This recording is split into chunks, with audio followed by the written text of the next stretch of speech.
출애굽기 33장 12절로 23절. 오늘 본문은 모세와 하나님의 대화인데요. 모세가 금식기도 때 어떤 기도를 했을까 궁금하셨다면 오늘 본문을 보면 될 것 같습니다. 오늘 본문에는 주의 목전에 은총을 입었사오면 이런 말이 여러 번 나오는데요. 직역하면 당신의 눈에 은혜를 입는다 입니다. 주어는 나인데 의미상 주어는 상대방이기 때문에 문장이 어색합니다. 이 말은 마치 관용어구처럼 정확한 뜻을 알기가 어려운데요.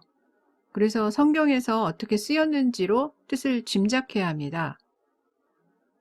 이 말은 성경 전체에 42회가 나오는데요. 찾아보니 대부분 당신이 나를 좋아한다면, 당신이 나를 어여삐 보신다면 이런 뜻으로 사용되고 있었습니다. 이 문장이 사용된 잘 알려진 성경 구절로는 노아는 여호와께 은혜를 입었더라. 창세기 6장 8절 말씀입니다. 여호와께서 노아를 어여삐 보셔서 노아는 구원을 받았다 이런 뜻입니다. 지금에 적용하면 그리스도인들은 하나님께서 이쁘게 보셨기 때문에 구원받은 사람들이다 이렇게 말할 수 있겠습니다. 오늘 본문에 나오는 내가 주의 목전에 은총을 입었사오면 이 말은 전부 주께서 나를 좋게 보신다면 혹은 내가 당신께 구원을 얻은 자라면 이런 뜻으로 이해하시면 되겠습니다. 내가 주의 목전에 은총을 입었다 이 말은 민수기와 출애굽기에서 모세만 사용했는데요. 고기를 달라며 우는 이스라엘 때문에 모세는 이렇게 기도했습니다. 민수기 11장 11절입니다. 어찌하여 주께서 종을 괴롭게 하시나이까? 어찌하여 내게 주의 목전에서 은혜를 입게 아니하시고 이 모든 백성을 내게 맡기사 내가 그 짐을 지게 하시나이까? 여기서 주의 목전에 은혜를 입지 아니했다. 이 말은 주님은 제가 밉지요. 아니면 왜 이렇게 저한테 이 짐을 다 지게 하십니까? 이런 뜻이라고 보겠습니다. 민수기 11장 15절에서는 저를 죽이는 게 저한테는 은혜를 베푸시는 겁니다. 이런 뜻으로도 썼습니다. 만나와 메추라기 사건은 모세를 매우 힘들게 했던 것 같은데요. 만나와 메추라기는 출애굽기 16장과 민수기 11장 두 군데 다 나오지만 모세가 힘들어한 내용은 민수기에만 있습니다. 어쨌든 메추라기 사건은 시내산 도착하기 보름 전에 벌어진 일이었고 그로부터 두세 달 지난 후 지금 모세는 40일 금식을 두 번째 하면서 회막에서 하나님을 만나고 있습니다. 지금은 그때보다 더 힘들다는 것을 주의 목전에 은총을 입었사오면 이 말을 모세가 4번이나 하는 것으로 알 수 있습니다. 민수기 11장에는 이런 내용들이 나옵니다. 왜 저를 괴롭게 하십니까? 내가 이들을 배웠습니까? 내가 그들을 낳았습니까? 책임이 심히 중하여 나 혼자는 이 모든 백성을 감당할 수 없나이다. 모세가 많이 힘들었던 것 같죠? 모세의 입에서 내가 주의 목전에 은총을 입었다면 이런 말이 나오면 모세의 상태가 좋지 않다는 걸 하나님은 아셨겠죠. 오늘 본문에서 모세의 입에서 내가 주의 목전에 은총을 입었사오면 이라는 말이 3번 연거푸 나오자 하나님께서는 내가 친히 가리라 얼른 약속을 하시죠. 그리고 이어서 내가 너를 쉬게 하리라 이런 말씀도 하십니다. 모세의 심신이 지쳤다는 걸 아신 거죠. 모세만큼 일하지 않았어도 심신이 지친 자기 백성들에게 하나님은 휴식을 주시지요. 그러니 사람 앞에서 투정하지 마시고 투정도 하나님 앞에 가서 하시고 하나님 저 싫으시지요. 이런 말도 하시고 다 하나님 앞에 가서 하시기 바랍니다. 그럼 하나님께서는 아 얘가 지쳤구나 아시고 내가 너를 쉬게 하리라 휴식을 주실 겁니다. 어제 32장에서 장막을 치려고 진영 밖으로 나가는 모세를 백성들이 계속 지켜봤던 장면을 기억하실 건데요.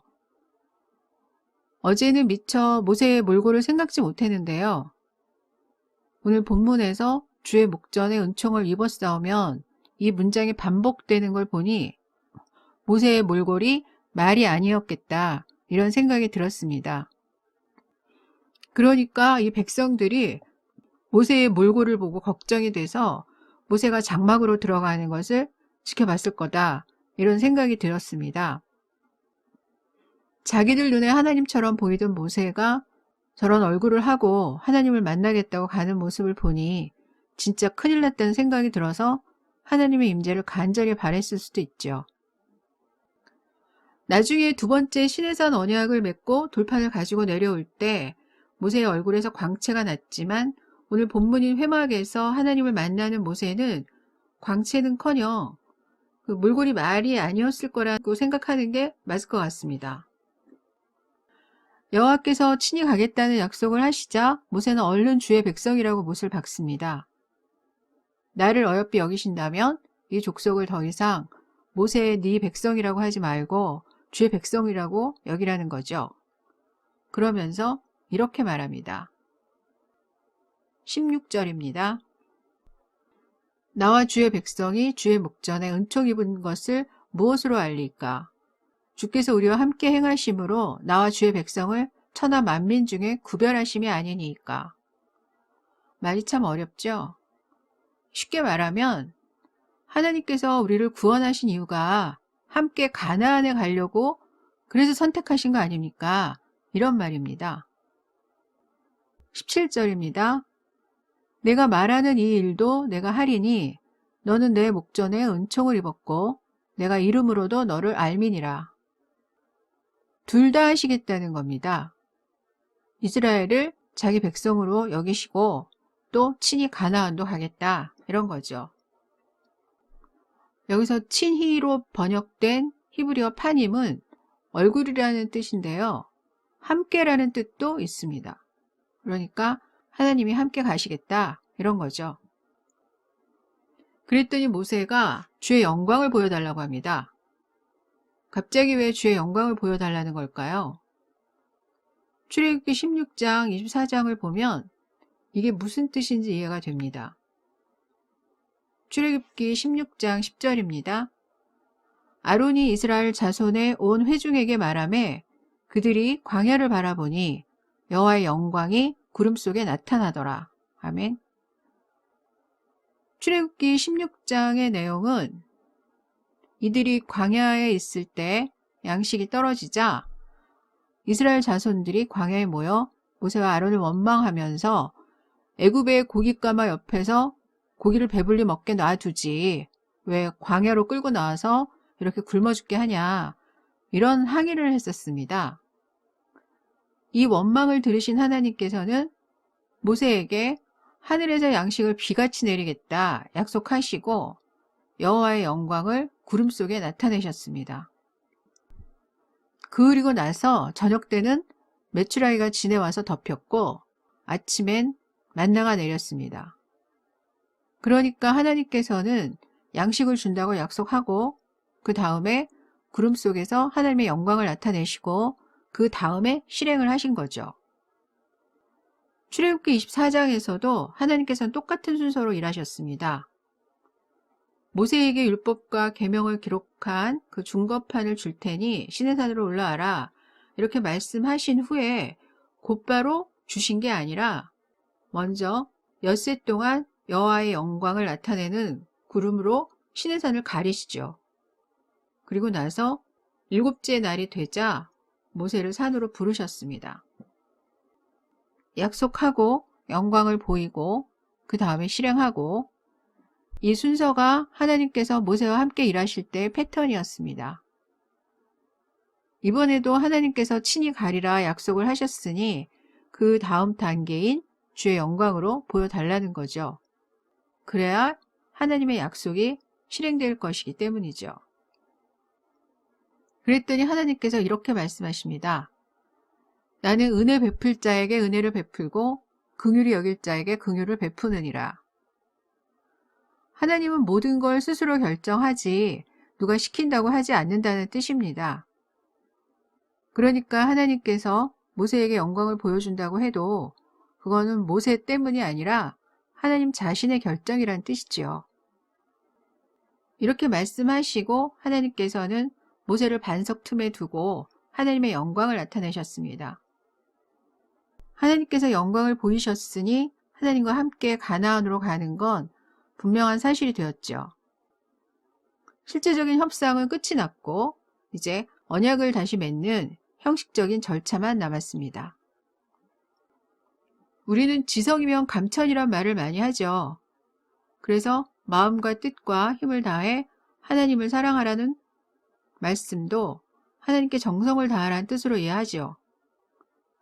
하지만 하나님은 우리의 정성으로 움직일 수 있는 분이 아니십니다.